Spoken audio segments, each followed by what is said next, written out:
Hey guys, welcome back to Rooted Recovery. It's been a while. I've been a little busy, but we're back. I have some kind of cool updates that I wanted to walk through really quick before I get into this video, but I think I'm going to be splitting up my videos a little bit so they're less long, and if you're looking for a specific kind of content, you can kind of go to that series. If you need a little bit of Bible or God in your life, you can head on over to the Bible study section, or if you're following along with the Hebrews talks that we've been going through. If you are looking for a little bit more lifestyle or gardening content, I'm going to have a section for that. And then I'm also going to be starting a garden walk series with local gardeners. I've pretty much got this idea to just go to their door, ask if I can tour their garden, and then kind of video through that. It's going to be a great learning experience for not only myself, but for you guys at home as well.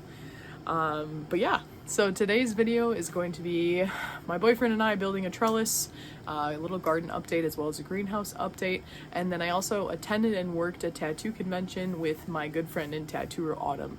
So let's get into it. Hans and I picked up this welded fence paneling from Menards. It was really the only thing that was readily available to us at the time. Cattle panel was nowhere to be found anywhere nearby anyways, and we were on kind of a time crunch. I just wanted to get this knocked out before my long weekend. But yeah, you just buy this welded fence paneling. I'm not exactly sure on the dimensions, and I'm not sure how long the piece was that we connected, but it entirely depends on the length that your beds are apart, as well as your height so that you can get in and out of there. And the material depends on the weight of what it's going to be holding. So in our case, it's going to be holding some climbing zucchini, some cucumbers, and some beans as well. So not anything too crazy big, but it'll do for this season, right? It might not last forever due to it not being as sturdy as cattle panel. However, it's going to do the job for me this year, and that's all I can really ask for. So you can notice we put it a little bit of ways away from the edge of the bed, and that's because you can actually plant things on the inside and the outside. So you can see here I bought 2 T-posts for either side of that fencing. I'm just banging that into the ground there, and then I'm going to be applying some zip ties near or attached to the T-post, so that way we can hold it in there nice and secure.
And then I just snapped off the ends of those zip ties, because why not?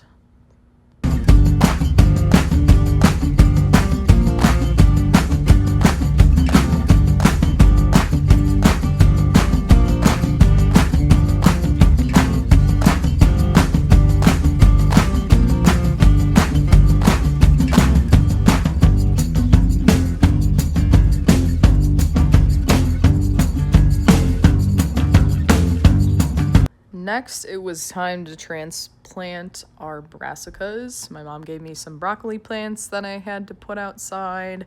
I had 2 cabbage plants that survived the indoor growing that I needed to put in the ground and get started. I was a little late to the game this year with the brassicas, not sure why. Next year I'll be a lot more prepared. I think I put a lot of my focus into my peppers this year because I had a lot of fun processing those last year. But you know what? It again, all an experiment, and it taught me a lot about transplanting and about what these plants need. You can see they were not very established in their pots quite yet.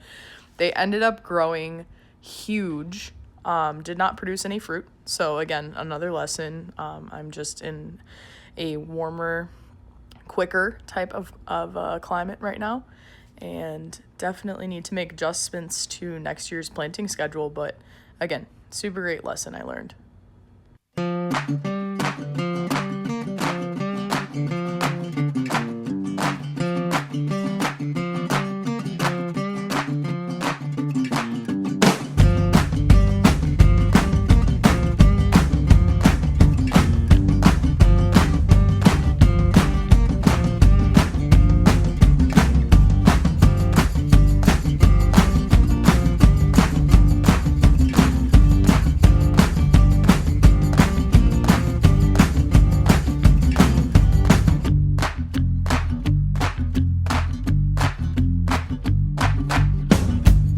So it's about 60 degrees today, but this is what our garlic's looking like right now. You can see it's pretty tall now. And then my mom gave me some broccoli plants, so I transplanted these outside. They're pretty sizable, about as big as my hand. These are my German cabbage that I put outside. I've been using those domes from the dollar store on cooler evenings. And then I have another broccoli plant over here. All the carrots are doing pretty well over here, as well as the beets. Something was eating the beets, as you can see with this guy here. But they seem to be doing okay. I thinned them out a little bit. So we'll see. It's my first time growing beets, as I said before. So just excited to see if I can get any harvest at all. And then last but not least, we had the bed leave the chat. She's absolutely annihilated. And as far as in the greenhouse goes, here are all of our tomatoes. I thinned them out a little bit, but I'm definitely needing to up-pot these. I have my basil down here. I have a pepper plant that unfortunately died while I was out of town, but I have this other blot pepper, and then my pride and joy this year is all of my pepper plants here, so very excited about that. Hey guys, doing something a little different this weekend. I got invited to help my tattoo artist and good friend Autumn's Eye at this little women's, I don't know what you'd call it, conference, market. It's basically just a group of women tattooers, vendors, artisans, people that make jewelry, bags, whatever it may be, all gathering in a space and kind of just sharing what they have with the world. So I'll be running her booth there this weekend, but I'll try to get some footage of that. Super blessed to be here, super excited to be here, and excited to meet some people. But yeah.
I just wanted to pop in here for a little outro, as well as say a great big thank you to Molly V. It's one of my neighbors growing up, but she did an incredible thing and actually handpicked me some tumbled stones. She is actually a rock and mineral collector, and she tumbled these herself, which is absolutely incredible. But she sent me 3 pieces and gave me little details about each of them. So I'm gonna kind of do like a close-up of them so that you guys can get a look at them in depth, and then what she kind of wrote out for me in terms of their properties. So where they're from, their metaphysical properties, and then a little another fact about them at the bottom here. Thank you so much, Molly. It means the world to me that you sent these over, and I'm looking forward to learning more about that. I've always been a pretty avid rock collector, just like when I'm out and about. Normally when we go on vacation, or when I go on a trip with my family, I always pick up a rock. It's something that I've always been drawn to. I think it's just a way to feel closer to the earth. But this will be definitely a great addition to my collection here at home, and I'm looking forward to learning a lot more from Molly, because it seems like a really cool kind of niche, something that I don't know a whole lot about, but I'm extremely excited to learn more. So, all right, I'm gonna just quote Molly's little notes here, but here we have Botswana agate. It's from southeastern Botswana in Africa. Botswana agate is comforting and protective, harmonizes yin and yang, the positive and the negative forces of the universe. It's farmed for its history, scarcity, and beauty. Obviously, very beautiful stone here. We see a lot of agates in the UP as well. Next, we have fancy jasper. It's from India. Fancy jasper is good for grounding, healing, and wholeness. It is a nurturing stone that brings tranquility, balance, and inner peace. Lord knows we need a lot of that.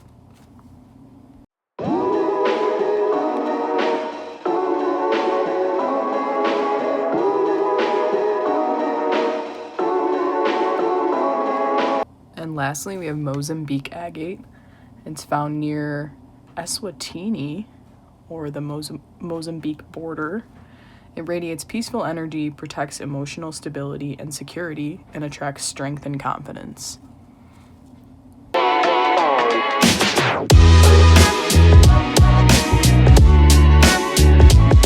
Again, thank you so much, Molly.